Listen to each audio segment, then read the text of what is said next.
Amables televidentes, sean todos bienvenidos a Propuesta Semanal, domingo 1 de diciembre. Empieza el último año de este 2024.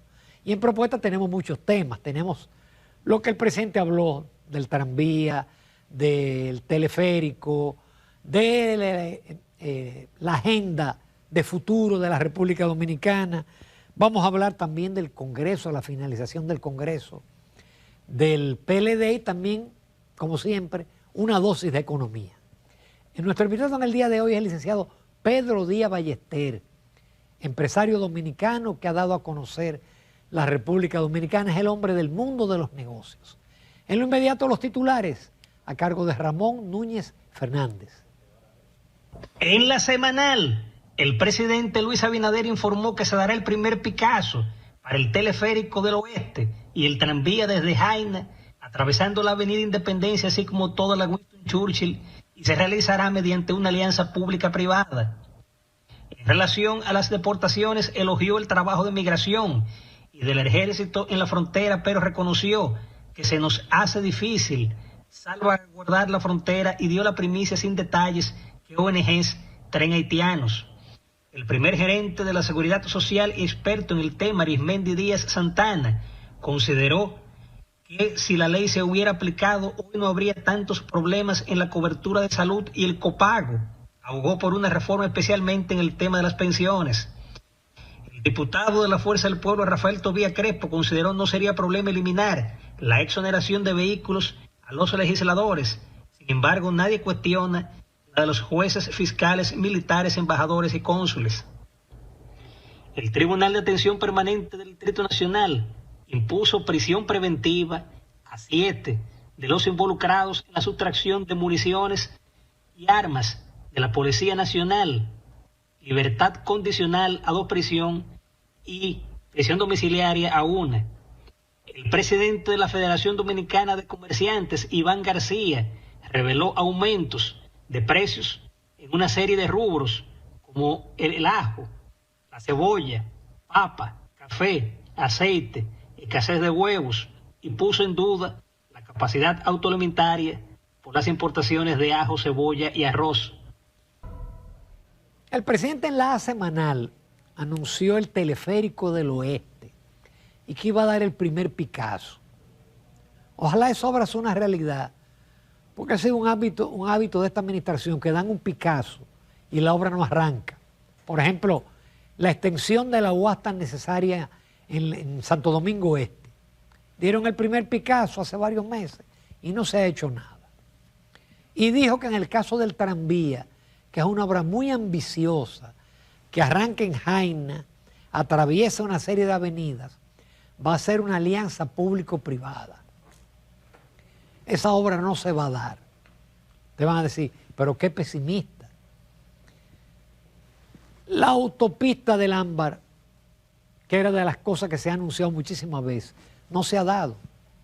Porque el sector privado no se va a meter en una inversión que no le sea rentable. Y el transporte masificado no es rentable. Usted, por ejemplo, tiene un metro que lo tiene que construir el gobierno y lo construyen los gobiernos. Pero después hay que subsidiar el pasaje del metro. Es una forma de apoyo a los sectores de menores ingresos. Entonces, no es verdad que el sector privado se va a meter en un tranvía con el precio del pasaje. Tendría que haber lo que sea un peaje sombra, como el que tuvo aquella autopista de Samaná, y entonces el negocio ahí no tiene sentido. Por eso yo no creo mucho en las alianzas público-privadas, porque lo que se da es que el Estado es el que pone el dinero y finalmente el que sale ganándose y tiene toda la rentabilidad es el sector privado.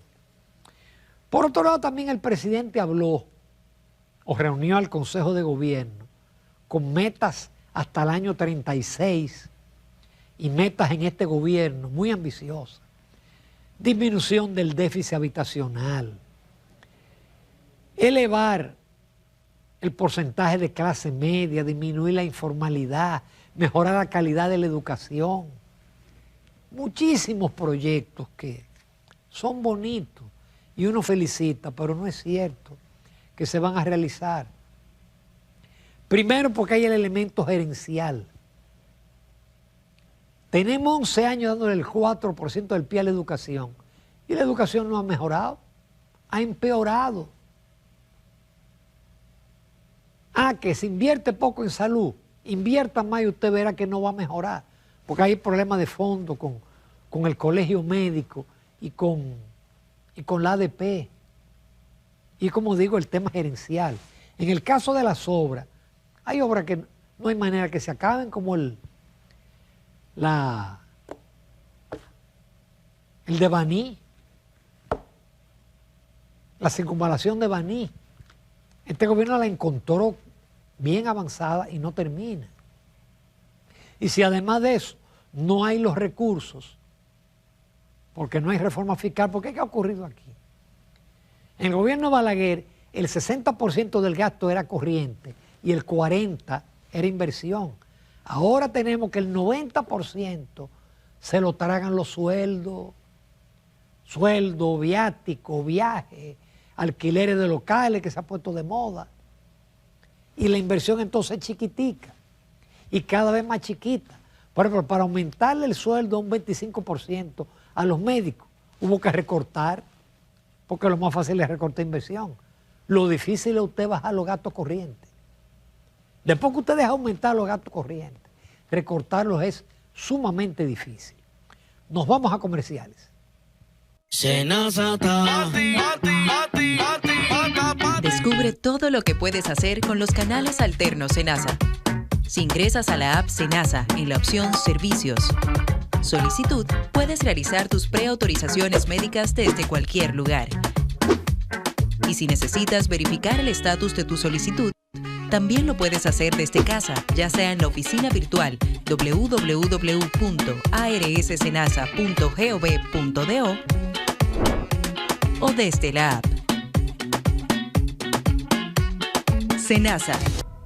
El presidente Abinader habló también de la migración y me preocupa un párrafo donde él dijo que era difícil el tema de la frontera. Entonces no hacemos nada si supuestamente deportamos 10.000 cada semana, pero no entran 15.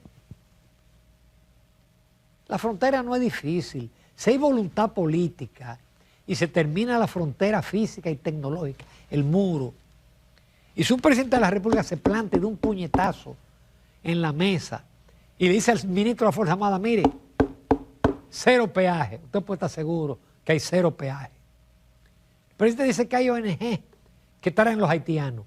Vamos a expulsar esas ONG, porque son las ONG las que llevan a las parturientas.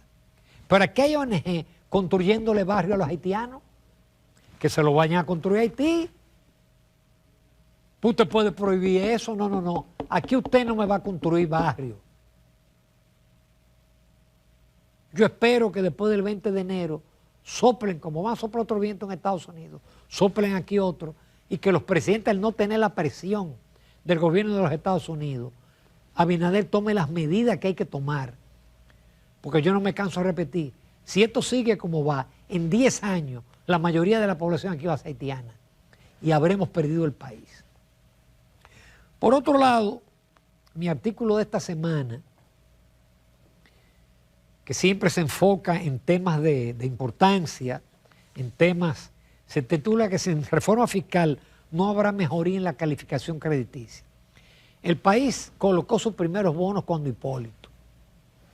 Y a partir de ese momento usted es medido por agencias clasificadoras, que son básicamente 3, y le bajan la calificación o se la suben. El país afortunadamente ha ido mejorando. Para ese artículo yo doy datos interesantes. En el gobierno de Leonel Fernández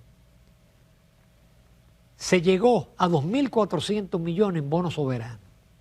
La mayoría de la deuda era multilateral, es decir, con organismos internacionales, y bilateral. La deuda con bono era apenas 19%. Y Leonel hizo cantidad de obras sin endeudarse.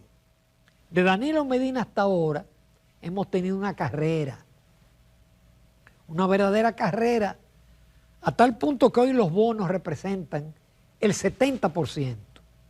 Y la otra deuda, que es mejor, el 30%. Hoy nosotros debemos en bonos soberanos 28.000 millones. Y los bonos usted nunca los paga. Usted se la pasa pagando intereses y cuando el bono se vence, ahí viene otro enganche. Por otro lado, en esta semana, el Banco Central le inyectó liquidez a la economía. Porque hay un tema de que aunque el Banco Central baja su tasa de política, las tasas de interés siguen altas. Pero el optimismo no es tal, ¿eh? Se desembolsaron 34.000 millones del encaje legal para la construcción. Pero de eso hay 14.000 que ya están comprometidos en 1.500 viviendas que ya se terminaron y ya su impacto en la economía ya. Y que esas viviendas no se venden porque a las actuales tasas de interés son viviendas económicas de 5 millones de pesos, la gente no puede acceder. Bueno, por esta vía, a una tasa de un 10, durante 7 años, se van a vender esas viviendas. Qué bien por los constructores que lograron ese propósito. La otra parte es para viviendas de más alto nivel y préstamos interinos a los constructores. También se liberaron recursos de deuda, de certificados que se vencen del Banco Central y que usted decide no redimirlo para que ese dinero esté en la economía. Pero ese dinero es necesario en diciembre por la demanda que se genera y hay más dinero en la calle, pero para que haya dinero en la calle, el Banco Central tiene que aumentar la liquidez. Pero esa liquidez momentánea, el Banco Central la recoge en el primer trimestre. Si la deja 1 o 2 meses, sí va a tener un impacto en la reducción de las tasas de interés. Ahora, aquí hay que tratar que las tasas de interés tengan un nivel que no dependan de esteroides económicos, que no dependan, sino que dependan del comportamiento natural de la economía. El problema es que el Banco Central tiene una tríada imposible. Usted no puede pretender tener una economía creciendo con baja tasa de interés y con el tipo de cambio frenado, represado, no se puede. Y con una deuda que crece, que se dispara. Ha bajado porque el Banco Central ha inyectado miles de millones de dólares para contener el aumento del tipo de cambio, pero ahora con estas medidas la deuda se dispara y esa deuda, yo no quiero decir que es una bomba de tiempo. Hubo un economista español que dijo que era un fenómeno de relojería, pero es básicamente lo mismo. Nos vamos a comerciales, se me quedó lo del PLD. PLD cambió, dejó su presidente. Danilo Mida habló de transparencia, de rendición de cuentas, pero yo le veo poco futuro al Partido de la Liberación Dominicana, porque cuando los problemas que está confrontando este gobierno, ¿hacia dónde mira la gente? ¿Hacia el PLD? No, hacia la Fuerza del Pueblo, o a Leonel, o ahora a Omar. Nos vamos a comerciales, no se pierdan la entrevista con mi amigo Pedro Díaz Ballester.